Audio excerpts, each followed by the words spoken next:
Halo, kali ini kita akan belajar memotong selembong. Untuk cara potong antara standar dan jumbo sama, hanya beda di ukuran badan selembong aja. Untuk standar badannya memiliki panjang 125, untuk jumbo 150 cm. Yuk ikuti caranya ya. Berikut ini cara memotong selembong. Pertama, gelar kain terlebih dahulu. Setelah digelar, kemudian potong serabut-serabut kain di sisi kiri dan sisi kanan menggunakan gunting. Perhatikan video. Kemudian perhatikan tempat ambil kapur di bawah papan tulis. Ambil penggerak kapur dan kapur jahit. Gerak kapur jahit searah menggunakan alat pengerat sebelum digunakan untuk menggambar. Gerak sampai ujung kapur menipis, semakin tipis semakin jelas untuk menggambar. Perhatikan tanda panah pada video. Pada saat akan memotong selembong, perhatikan tanda panah tersebut. Luruskan selembong di sisi kanan dan bagian atas saat menggelar. Untuk bagian yang aku tandain panah itu biasanya digunakan untuk menggambar sabuk. Jika ada cacat kain, bisa diletakkan pada bagian tersebut. Ambil penggaris akrilik besar dan meteran kain dengan panjang 300 cm. Untuk penggaris besar biasanya terletak di jendela. Untuk meteran kain biasanya di tempat sapu belakang pagar. Perhatikan video. Untuk menggambar pola selembong, kita akan menggaris garis tepi. Hal yang harus dilakukan pertama, atur posisi meja agar nyaman. Saat menggambar bisa dimajukan dan bisa dimundurkan. Kedua, gambarlah garis lurus menggunakan garisan akrilik. Ketiga, untuk menentukan garis, carilah kain terpendek untuk patokan dan beri tanda kapur. Perhatikan tanda panah. Mulailah dari bagian atas, perhatikan posisi penggaris. Gunakan kapur yang runcing agar garis terlihat. Kita akan menggambar selembong standar. Sebelum memotong, ambil buku handicraft dan letakkan buku handicraft dengan posisi seperti arahan pada video. Pada gambar yang ada di buku, dari garis tepi sebelah kiri, kita akan menggambar badan selembong. Gunakan meteran kain, ukur dengan panjang 125 cm dengan metode 3 titik. Yang ini titik pertama, kemudian ini titik kedua, dan ini titik ketiga. Lalu sambungkan ketiga titik tersebut. Setelah disambungkan dengan kapur jahit, kita akan menggambar sabit orangnya dengan panjang 42 cm. Bisa mengukur menggunakan garisan akrilik atau menggunakan meteran kain. Kali ini aku menggunakan tataan ukuran sabit orang dengan garisan akrilik. Kita ukur sebanyak 3 titik dari badan selembong. Titik pertama 42 cm, titik kedua panjangnya 42 cm, titik ketiga dengan panjang 42 cm. Sambungkan ketiga titik tersebut dengan menggunakan garisan akrilik dan kapur jahit. Perhatikan video untuk cara menyambung garisnya. Gambar garis tengah pada lebar kain. Untuk memotong kain menjadi dua bagian. Lebar kain 58 cm diukur dalam 3 titik. Pengukuran menggunakan meteran kain. Titik ke-1 lebar 58 cm, titik kedua lebar 58 cm, dan titik ketiga dengan lebar 58 cm. Sambungkan ketiga titik tersebut dengan penggaris akrilik dan kapur jahit. Titik tengah berfungsi membagi kain, jadi dalam satu potongan kain bisa menjadi 2 selembong. Untuk pengukuran hanya sebatas garis pada sabit orang. Dari ukuran garis pertengahan, ukur dengan lebar 58 cm. Perhatikan ilustrasi gambar, terdapat garis sabit orang, garis pertengahan, bagian badan selembong, dan bagian sabit orang. Ukur dari garis pertengahan menggunakan meteran kain dengan lebar kain 58 cm, sebanyak 3 titik, sampai batas garis sabit orang. Titik ke-1 58 cm, titik kedua 58 cm, dan titik ketiga 58 cm. Sambungkan garis menggunakan garisan akrilik. Berikut ini cara menyambungkan garis dari titik tersebut. Kemudian berilah jepitan bebek agar tidak bergeser. Berikut ini kita akan menggambar sabuk. Seperti ilustrasi yang aku gambar sebelumnya, garis membuat sabuk harus mepet pada garis sabit orang. Perhatikan ilustrasi pada gambar. Untuk garis sabuk ke-1, mepet sabit orang ya, dengan lebar sama seperti lebar penggaris akrilik. Kemudian gambar garis lurus atau vertikal menggunakan kapur. Untuk garis sabuk kedua, mepet dengan gambar garis sabuk pertama, kemudian garis menggunakan kapur. Untuk garis sabuk ketiga, arahkan penggaris mepet dengan garis sabuk kedua, kemudian garis menggunakan kapur.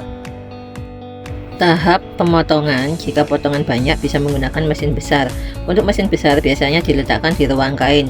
Pertama, tancapkan stop kontak terlebih dahulu. Sebelum memotong, nyalakan mesin potong. Perhatikan tombol on off pada video. Cara menyalakan mesin, tarik tuas ke atas, kemudian asah mesin. Perhatikan gambar. tuas pada video. Tekan tuas asahan ke arah bawah untuk mengasah. Alat pengasah akan turun kemudian naik kembali. Jika sudah naik lagi, tekan asahan. Lakukan 4 kali asahan. Buka tuas pengaman sebelum memasukkan kain ke mesin. Caranya, perhatikan video untuk tuas pengamannya. Naikkan tuas sampai mentok. Setelah tuas pengaman dinaikkan, masukkan kain ke mesin dan turunkan tuas pengaman. Cara menurunkan, perhatikan tuas pada video. Tekan tuas kontrol ke arah dalam, maka pengaman akan menyesuaikan ketebalan kain. Nyalakan mesin dan tekan kemudian lepas. Seterusnya seperti itu untuk tuas pengontrolnya agar mesin bisa bergerak leluasa. Pertama, potong garis tepi kain terlebih dahulu. Ikuti tanda arah panah untuk memotong kain. Pada tengah kain, matikan mesin untuk mengatur posisi tubuh agar nyaman saat memotong. Lihat gambar. Jika posisi badan sudah pas, nyalakan mesin lagi, lanjut potong sampai ujung kain. Matikan mesin dan mundurkan mesin potong untuk lanjut memotong sabuk ketiga. Selanjutnya, memotong sabuk nomor 3. Perhatikan gambar pada kain, potong sesuai garis yang sudah digambar. Untuk ilustrasi sudah ada di gambar sebelumnya ya. Nyalakan mesin, ikuti arah tanda panah. Pada saat di pertengahan kain, atur posisi badan, matikan mesin. Kemudian, jika posisi badan sudah enak, nyalakan lagi, lanjut motong sampai ujung kain. Nah, jika sudah sampai ujung kain, matikan mesin, lipat sabuk dan undurkan mesin potong. Lanjut ke sabuk nomor 2. Lanjut ke memotong sabuk nomor 2. Jangan lupa buka tuas pengaman untuk memasukkan kain. Lepas dan tarik tuas kontrol untuk mengatur jalannya mesin. Perhatikan video, potong semua garis pada gambar. Untuk ilustrasi gambar ada pada gambar sebelumnya. Nyalakan mesin, ikuti arah panah. Pada saat di pertengahan kain, atur posisi badan. Matikan mesin. Jika posisi badan sudah nyaman, lanjut nyalakan mesin dan memotong sampai dengan ujung kain. Nah, jika sudah sampai ujung kain, matikan mesin, lipat sabuk nomor 2. Kemudian undurkan mesin potong, lanjut ke memotong sabuk nomor 1. Lanjut ke memotong sabuk nomor 1. Jangan lupa buka tuas pengaman untuk memasukkan kain. Lepas dan tarik tuas kontrol untuk mengatur jalan mesin. Perhatikan video, potong sesuai garis yang ada pada gambar. Untuk ilustrasi gambar sudah aku lampirkan pada gambar sebelumnya. Nyalakan mesin, ikuti arah panah. Pada saat di pertengahan kain, atur posisi badan. Matikan mesin terlebih dahulu. Jika posisi badan sudah nyaman, nyalakan mesin, lanjut memotong sampai dengan ujung kain. Nah, jika sudah sampai ke ujung kain, matikan mesin, lipat sabuk nomor 1. Jadi total keseluruhan ada 3 buah sabuk yang terpotong. Perhatikan video, undurkan mesin potong, lanjut memotong pinggiran sisa ukuran badan selembong dan sabit urang. Untuk sisa kain seperti ini hanya berlaku jika lebar kain lebih dari 115 cm. Sebelum memotong, pindahkan penjepit kain dulu. Setelah dipindahkan, kita potong sisa ukuran badan selembong dan sabit urang. Perhatikan video, arahkan mesin potong sesuai dengan arah tanda panah. Pertama, angkat tuas pengaman, masukkan kain dan nyalakan mesin. Tekan dan lepas tuas pengontrol untuk mengatur jalannya mesin. Saat mesin berjalan, tekan kain menggunakan tangan dengan posisi membelakangi mesin. Hal ini dilakukan karena bidang potong sempit. Lakukan sampai ujung kain. Setelah kain terpotong, buang sisa kain. Setelah itu, lanjut ke memotong sabit urang. Lihat garis sabit urang pada kain. Aku sengaja gambar garis biru sebagai ilustrasi garis kapur yang ada pada kain. Ini cuma ilustrasi ya, jadi mohon dimaklumi kalau garis tidak lurus. Garis pada kain harus lurus. Potong dulu garis sabit, kemudian setelah garis sabit terpotong, baru potong garis tengah. Aku potong garis sabit, angkat tuas pengaman, kemudian tekan dan lepas tuas pengontrol. Pada posisi tengah, kita mungkin akan kesulitan dalam memotong. Caranya, matikan mesin, ubah posisi badan kita saat memotong. Perhatikan video cara memotongnya, potong sampai ujung kain. Potong garis pertengahan kain sabit. Angkat tuas pengaman, perhatikan garis yang sudah digambar pada kain. Paskan mesin potong pada garis, turunkan tuas pengontrol, tekan dan lepas untuk menjalankan mesin. Arahkan laju mesin sesuai dengan tanda panah. Potong sampai terbagi menjadi 2 bagian, matikan mesin, kemudian mundurkan mesin. Perhatikan ilustrasi pada gambar tentang tata letak garis tepi dan garis tengah.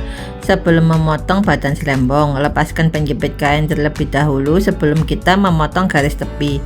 Setelah garis tepi terpotong, lanjut memotong garis pertengahan. Berikut ini prosesnya memotong garis tepi. Masukkan kain ke dalam mesin, ikuti arah panah untuk mengarahkan mesin. Lakukan sampai ujung kain dan sampai terpotong.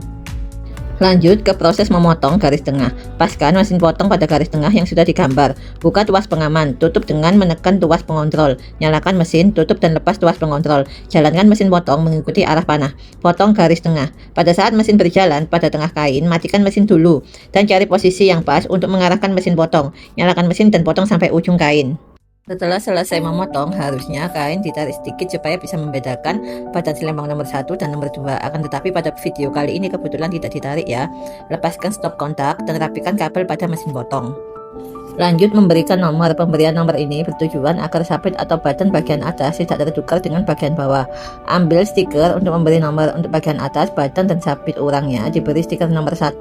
Untuk bagian bawah, badan dan sabit urangnya diberi stiker nomor 2. Jika bagian nomor 2 terdapat pemotongan sisa ukuran badan dan sabit, maka tulisan pada kertas untuk nomor 2 selalu JB atau jahit bawah. Tetapi jika tidak ada pemotongan sisa ukuran badan dan sabit, dilihat dulu batas tepi kainnya. Jika batas tepi kain mepet dan tidak ada sisa garis putih, maka bisa memakai kode TK atau tepi kain. Jika ada garis putih besar lebih dari 1 jari kelingking, maka ditulis JB atau jahit bawah. Jadi untuk nomor 2 ini tidak perlu melihat motif ya. Kalau tidak ada sisa potongan kain, yang perlu dilihat itu garis tepi kain, apakah ada garis putihnya atau tidak. Kalau tidak ada garis putihnya, langsung ditulis TK atau tepi kain. Untuk yang nomor 1, cek dulu motifnya. Jika motif bergambar Garuda atau rumah seperti Sido AC, Sido Mukti Putih, Sido Mukti Coklat, Runtum, Semen Ramo, dan Parang Garuda, maka bisa memakai kode JB atau jahit bawah. Untuk motif selain motif tersebut bisa menggunakan TK atau tepi kain, kecuali jika terdapat garis putih pada batas tepi kain. Lebih dari 1 jari kelingking bisa ditulis dengan JB atau jahit bawah.